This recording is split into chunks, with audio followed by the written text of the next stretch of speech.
Olá, começa agora mais um Alesp Conecta e hoje com uma programação especial do combate ao novo coronavírus. No programa de hoje eu converso com o Dr. Eduardo Ribeiro, que é advogado especializado em propriedade intelectual.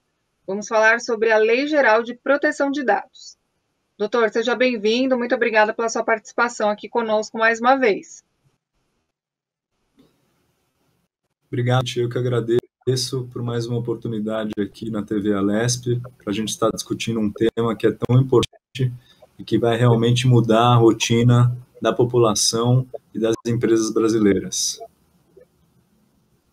Certo. Bom, doutor, antes da gente falar então sobre a Lei Geral de Proteção de Dados, gostaria que a gente começasse esse programa explicando um pouquinho para o nosso telespectador, né, de que maneira então essas grandes empresas, aí, grandes corporações, têm acesso aos dados então da população, dados inclusive tão pessoais, tão íntimos, né? E por qual finalidade então essas empresas, com qual finalidade, né? Essas empresas então buscam ter acesso a todas essas informações? Bom, vamos lá. Essas empresas, especialmente as empresas que operam internet, redes de internet, especialmente as mais conhecidas como Facebook ou Google, elas oferecem serviços gratuitos, né? Por exemplo, criação de perfis em redes sociais. Ninguém paga para ter um perfil criado numa rede social. No entanto, essa pessoa está pagando indiretamente, fornecendo seus dados para que essas empresas realizem monitoramento, cruzamento desses dados e até mesmo comercialização desses dados. De que forma? Os seus dados, eles revelam a sua personalidade, os seus gostos, os seus hábitos. Tudo isso tem muito valor, por exemplo, para empresas de consumo. As empresas querem saber o que você gosta de consumir, que tipo de marca você prefere, né? Qual é o tipo de produto que você gosta de comprar. Para quê? Para que eles possam acionar para você publicidades de acordo com o seu interesse. Então, a gente estava até conversando um pouco antes do programa, é muito comum você, logo após você fazer uma busca, por exemplo, chuteira, estou querendo comprar uma chuteira para jogar futebol. Você faz algumas buscas, né? No dia seguinte, quando você entra na internet, você, coincidentemente, vai receber anúncios de chuteiras. Então, a promoção de uma chuteira numa loja A, a promoção de uma chuteira numa loja B. Será que o Google, o Facebook, enfim, essas empresas estão ouvindo, né, as minhas conversas? A gente chega até a ter essa impressão. Mas, na verdade, não. Na verdade, eles estão analisando os seus hábitos de pesquisa e analisando os seus dados para lhe fornecer uma propaganda direcionada. Certo, doutor. O senhor pontua, então, esse aspecto que acontece, que está muito presente, né, no ambiente virtual. Nos bastidores a gente conversou um pouquinho, o senhor também deu outros exemplos, né, quer dizer, a impressão que se tem é que a gente, de fato, está o tempo inteiro sendo monitorado de alguma forma, né, desde o momento que a gente vai no mercado, numa farmácia, e a gente oferece ali o nosso CPF, até para ter, muitas vezes, para ter um desconto, né, que muitas vezes é oferecido, né, esse tipo de serviço, e nesse momento, então, essas empresas podem, de alguma maneira, estar ali computando informações do seu comportamento, os produtos, então, que você comprou ali naquele local, para entender, então, a sua procura, e esses dados podem ser repassados, inclusive, para outras empresas com essa finalidade. É isso mesmo? Conta um pouco para a gente. Exatamente, Kate. Isso tudo, né, considerando que a legislação ainda não está em vigor. Essa legislação, a Lei Geral de Proteção de Dados, ela deve entrar em vigor em agosto de 2020, agosto desse ano, né? A questão das penalidades previstas por essa legislação, muito provavelmente entrarão em vigor apenas em agosto de 2021, justamente por conta do Covid, por conta da pandemia. né? Então, os legisladores, eles foram sensíveis, estão tentando ser sensíveis em relação a esse ponto, para não trazer mais um ônus, né, mais uma preocupação aos empresários nesse momento de pandemia. Sim, os exemplos que estávamos conversando, né, antes de entrarmos aqui no programa, eles são muito importantes porque eles são exemplos do cotidiano, da vida de qualquer pessoa. É muito comum quando você vai a uma farmácia, por exemplo, né, aquela rede de farmácia lhe pede o seu CPF, né, para que você possa adquirir um desconto na compra daquele produto. Agora, o que essa rede de farmácia vai fazer com o seu CPF, né? Eventualmente ela pode ligar o seu CPF à compra de um determinado remédio, de um determinado medicamento, né? E a compra desse determinado medicamento pode revelar para uma empresa, para a farmácia ou para um plano de saúde, por exemplo, qual é o seu estado de saúde, qual é o seu hábito em relação à compra de remédios, né? Então, por que você está comprando aquele remédio A, B, C, D? Né? Então, a compra desse remédio pode revelar o seu estado de saúde para uma empresa terceira, sem você saber. Né? Então, a Lei Geral de Proteção de Dados ela vai entrar em vigor justamente para tentar regulamentar esse tipo de prática no Brasil. Certo. Inclusive, o senhor pontua a questão desse momento que a gente está vivendo, né, da pandemia pelo novo coronavírus. Eu acho que é um assunto que acaba vindo bastante à tona, porque é um momento, então, que o poder público muitas vezes justifica, né, essa coleta aí de informação, justamente num momento como esse, para nortear as ações, para entender o que está acontecendo em cada região. Quer dizer, existe essa justificativa que ela é totalmente compreensível, né, num momento como esse.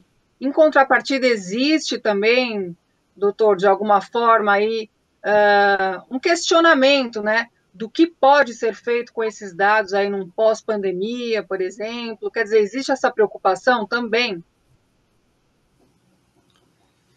Sem dúvida. Inclusive, nesse sentido, eu gostaria de trazer alguns exemplos internacionais. Né? Nós estamos lendo e analisando essas situações na China, por exemplo, em Israel, em outros países, em que existe um monitoramento dos dados por meio da instalação de softwares nos aparelhos celulares da população. Então, por exemplo, o governo me obriga ou me sugere que seja instalado um software no meu celular. Para quê? Para que eles consigam realizar um monitoramento do meu deslocamento, aonde eu estou indo, que lugares eu estou frequentando e se eventualmente eu estou tendo contato com pessoas infectadas. E se eu tenho contato com essas pessoas infectadas que também estão tendo seus aparelhos de celular monitorados, eu vou receber uma mensagem de SMS, por exemplo, falando mais ou menos o seguinte: olha, Eduardo, eu sei que você frequentou a rua A, B, C e você teve contato com fulano ou com ciclano. Por conta disso, sugiro ou peço ou determino, lógico, vai depender de que país a gente está falando, né, que o senhor fique em casa por 2 semanas. Quer dizer, por óbvio que isso é uma invasão à privacidade do sujeito que chega a ser um pouquinho exagerada, na minha opinião. Né? Por outro lado, é óbvio que tem que ser considerado e tem que ser sopesado que a gente está vivendo uma pandemia. Então, situações extremas podem merecer medidas extremas. O que tem que ser feito, né, o direito está aí para isso, é balancear esse interesse público e o interesse privado.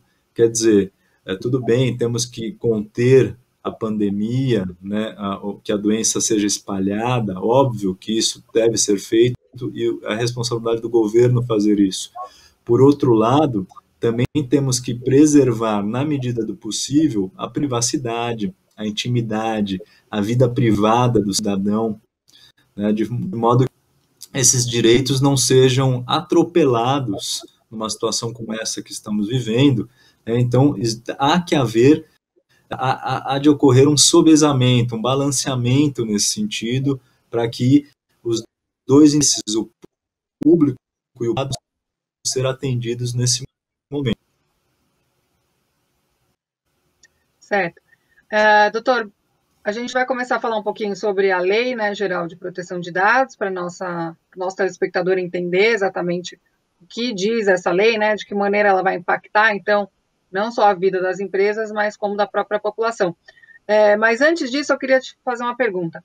Existe alguma forma em que as pessoas possam, de alguma maneira, proteger os seus dados? Como você disse, né, a gente está sendo, de alguma forma, monitorado aí 24 horas. A gente nem percebe, né? Tem coisas que já é natural para a gente ir no mercado, passar o nosso CPF, olhar as ofertas do dia, entrar nas redes sociais, quer dizer, são coisas que para a gente faz parte do dia a dia. Tem como a gente, independente até da lei, né? Como a gente fazer a nossa parte de alguma forma, de nos proteger desse tipo de situação? Olha, a partir da entrada em vigor da legislação, em agosto de 2020, para que uma empresa possa fazer uso do seu dado, em teoria, ela tem que ter o seu consentimento para isso. Então, você tem que dar um consentimento expresso para que a empresa utilize o seu dado. E esse consentimento, ele além de ser expresso, ele tem que ser específico. Você vai consentir com o uso do seu dado para determinada finalidade. Apenas aquela finalidade deve ser atendida pelo controlador dos dados, né, que é a empresa que vai utilizar os seus dados. Se ela fizer um uso diverso do que foi autorizado por você, eventualmente ela vai estar violando a Lei Geral de Proteção de Dados. Claro, se a gente for analisar a legislação, existem outras hipóteses que a empresa poderia fazer o uso do seu dado sem o seu consentimento, que são as bases legais, né? Por exemplo, para exercer até o interesse do próprio controlador justificado de maneira. Então, na prática, o que vai acontecer na vida, no cotidiano da pessoa, né? Primeiro, uma determinada empresa está utilizando o seu dado, você vai numa farmácia, a empresa pede seu CPF, o ideal que as pessoas tenham essa conscientização e que perguntem, para que você quer usar o meu CPF? Até quando você vai usar o meu CPF? Por qual período você vai usar o meu CPF? Você vai compartilhar o meu CPF com a terceira empresa? Para que essa terceira empresa quer o meu CPF? Claro, tudo isso eu estou falando numa situação hipotética, né? Muito provavelmente os consumidores não vão chegar numa farmácia com uma batelada de questionamentos como esse que eu estou colocando aqui para você. Só que o ideal é que as pessoas estejam informadas, né? E conheçam um pouco os direitos para que elas possam saber exatamente de que forma as empresas estão utilizando seus dados. Sim. Eu acho que essa lei ela acaba de alguma forma também influenciando até a nossa cultura, né, doutor, de uma certa forma, porque a gente não tem o hábito de fazer esse tipo de questionamento. Quer dizer, as pessoas também vão precisar, de alguma forma, fazer a sua parte, estarem mais aí atentas aí no seu dia a dia antes de fornecerem seus dados, né? Olha, Kate, essa legislação eu considero que vai trazer uma revolução para o nosso país, e sem exagero nenhum. Por que eu falo isso? Por algumas razões. Primeiro, se a gente comparar o que aconteceu na Europa em 2018 entrou em vigor o Regulamento Geral de Proteção de Dados Europeu, em maio de 2018.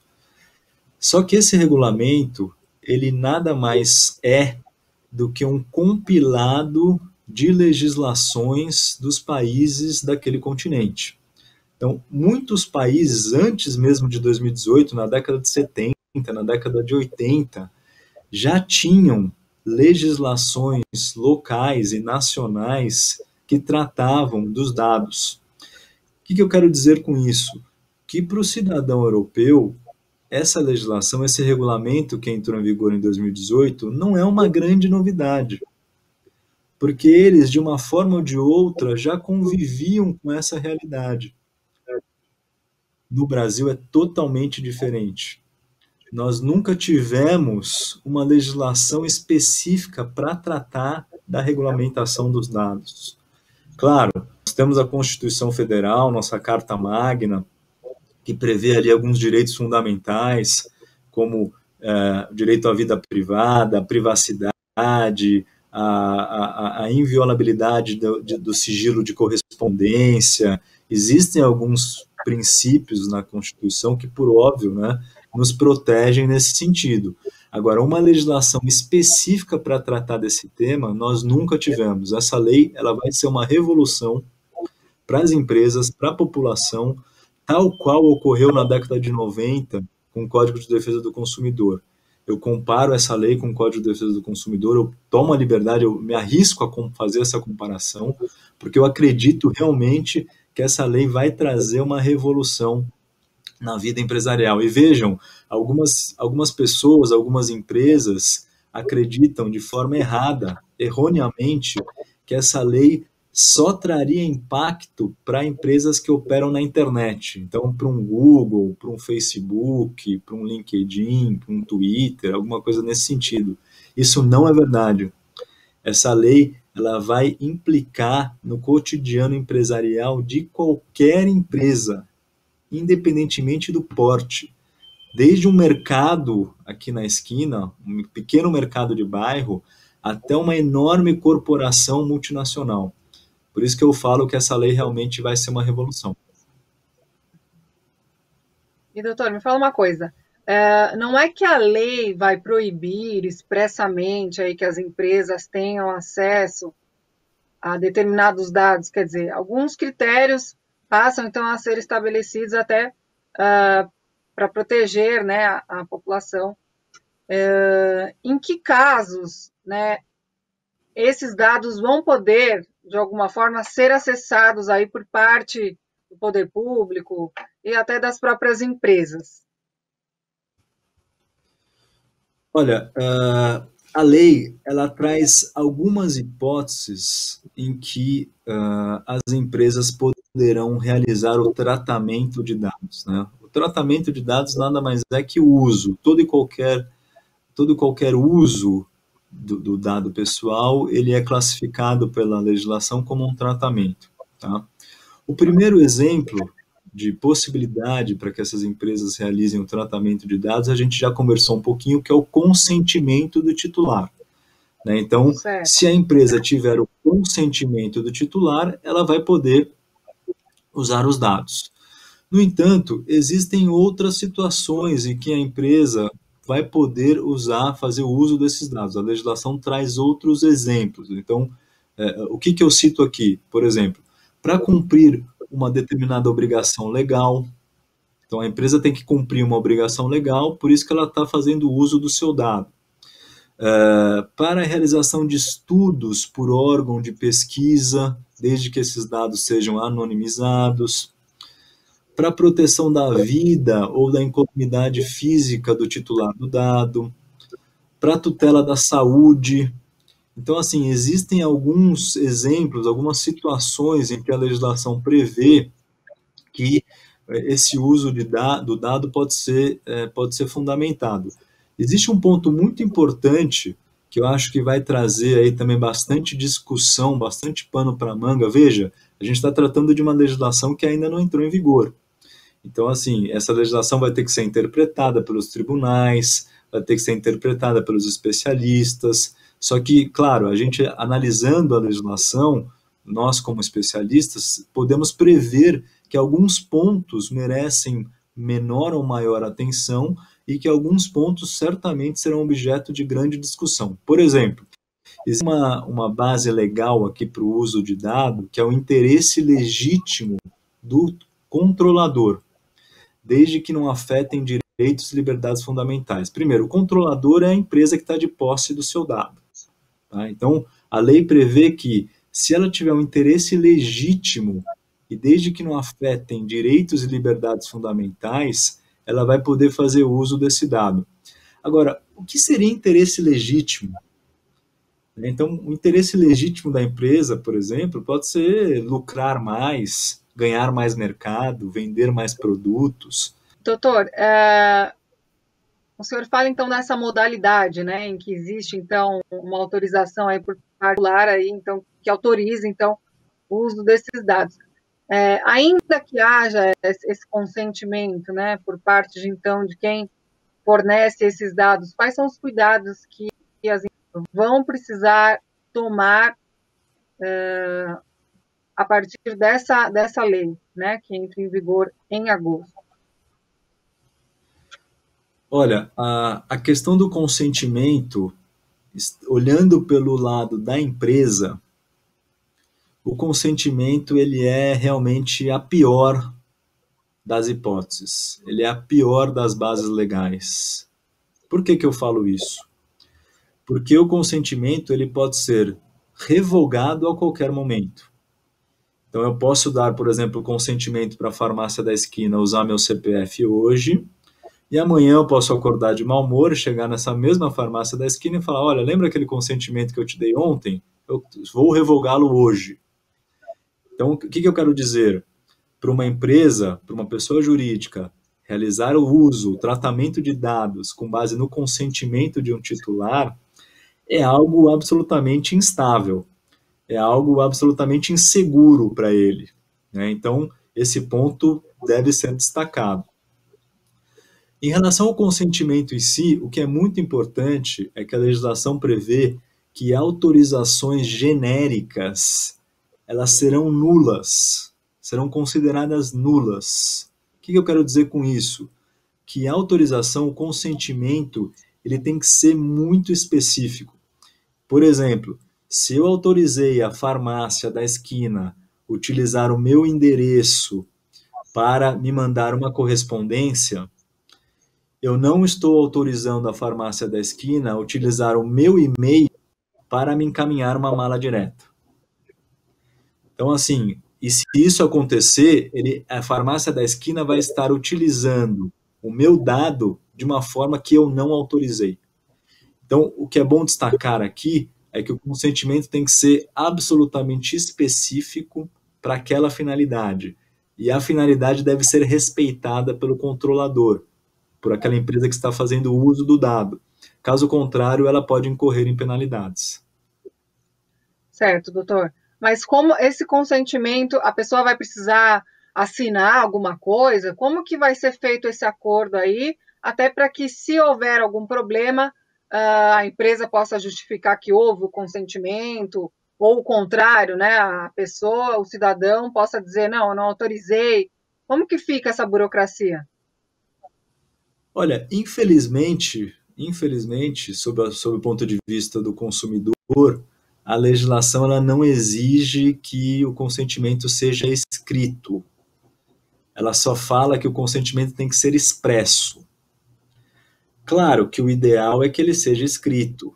Por quê? Porque após escrito num termo de consentimento, os limites daquele consentimento estão bem delineados, muito bem previstos no termo, né? Então, o ideal, na minha opinião, como especialista, é que tanto para a empresa quanto para o consumidor, para o titular do dado, é que esse consentimento ele seja escrito, seja expresso e seja muito bem delineado em relação ao seu escopo. Certo. E, doutor, quem que vai fiscalizar, né, essa lei? E quando a gente fala das penalidades, né, que o senhor já usou essa palavra algumas vezes ao longo do programa, que tipo de penalidade, então, envolve o descumprimento da lei? Olha, quem vai fiscalizar essa lei é a Autoridade Nacional de Proteção de Dados. Essa autoridade nacional é um órgão que é criado ainda, e esse órgão ele vai ser responsável por zelar, implementar e fiscalizar o cumprimento da LGPD, da Lei Geral de Proteção de Dados. podendo até mesmo emitir opiniões técnicas ou recomendações referentes às exceções previstas na lei. Então, por exemplo, em relação ao legítimo do titular, que nós falamos há pouco, né, eventualmente, a Autoridade Nacional de Proteção de Dados, ela vai amanhã ou depois poder opinar, né, sobre uma determinada situação que ocorreu para verificar se essa situação está de acordo ou não de acordo com a legislação. Em relação às penalidades, é muito importante destacar esse ponto, muito importante mesmo. Por quê? A legislação prevê que as multas do uso indevido de um dado pessoal, elas podem ser de até 2% do faturamento daquela empresa no seu último exercício, limitada, veja bem, Kate, limitada a 50 milhões de reais por infração. Veja o tamanho dessa multa, 50 milhões por infração. É algo realmente assustador. Além dessa multa, também pode existir a de que a autoridade determine que a empresa faça uma publicidade em relação ao que ocorreu. Olha, ocorreu um vazamento de dados aqui na minha empresa, mas eu já corrigi, eu tomei essa medida, aquela outra, enfim. Então, ela pode exigir também que a empresa faça uma publicização, né, do que ocorreu e de quais foram as medidas que a empresa adotou ou vai adotar para conter, quer dizer, para corrigir esse erro. Além desse fato, que estou tratando aqui das penalidades administrativas que podem ser aplicadas por essa Autoridade Nacional de Proteção de Dados, podem, provavelmente irão, né? Tem um outro lado também do Poder Judiciário, né? Por quê? Porque o titular do dado, a qualquer momento, ele vai poder acessar o Poder Judiciário, né? Quer dizer, quando eu falo acessar, o que eu estou querendo dizer com isso? É ingressar com ações judiciais contra aquelas empresas que estão utilizando indevidamente seus dados. Então, nós teremos, eventualmente, penalidades administrativas e também indenizações, eventualmente, a serem aplicadas por conta de ações judiciais que serão distribuídas pelos titulares dos dados contra aquelas empresas que estão fazendo uso indevido. Certo. Doutor, nosso tempo é muito curto. Falta 2 minutos para a gente encerrar. Eu acredito que a gente conseguiu abordar aí uma boa parte do tema, né? Eu queria que o senhor fizesse então as considerações finais, se o senhor quiser aproveitar esses minutinhos, então, para dizer algo aí que ficou faltando, algum ponto que o senhor considera importante, o espaço é seu. Mais uma vez, Kate, eu gostaria de agradecer pela oportunidade que a TV Alesp está nos dando aqui, agradecer também a você pela atenção e destacar realmente que esse tema é um tema de extrema relevância. Eu realmente espero que a gente tenha outras oportunidades para debater esse assunto. Infelizmente, como você falou, nosso tempo é curto, mas acho que deu sim, foi possível passar conceitos básicos em relação a essa legislação. E eu gostaria de me colocar à disposição para futuros debates relacionados a esse tema. Eu entendo que a TV Alesp, né, como um grande órgão aí de imprensa, de informativo, né, e até mesmo um caráter educativo para a população, né, eu gostaria muito de ter outras oportunidades de tratar desse assunto, de debater esse tema com outros especialistas, porque pode ter certeza, essa legislação vai dar muito pano para manga, vai dar muito assunto, muita matéria, e o quanto antes a gente estiver preparado e estiver atualizado em relação a essa legislação, melhor será para todo mundo. Sem dúvida, doutor. Já fica o convite, então, para um programa futuro. Vamos ver se a gente consegue organizar esse debate aí, que, sem dúvida alguma, vai ser muito enriquecedor. Doutor, obrigada, tá? Um abraço para você. Obrigado a você mais uma vez. Um abraço. O programa Alesp Conecta fica por aqui. Muito obrigada pela sua audiência. Até o nosso próximo encontro. Tchau, tchau.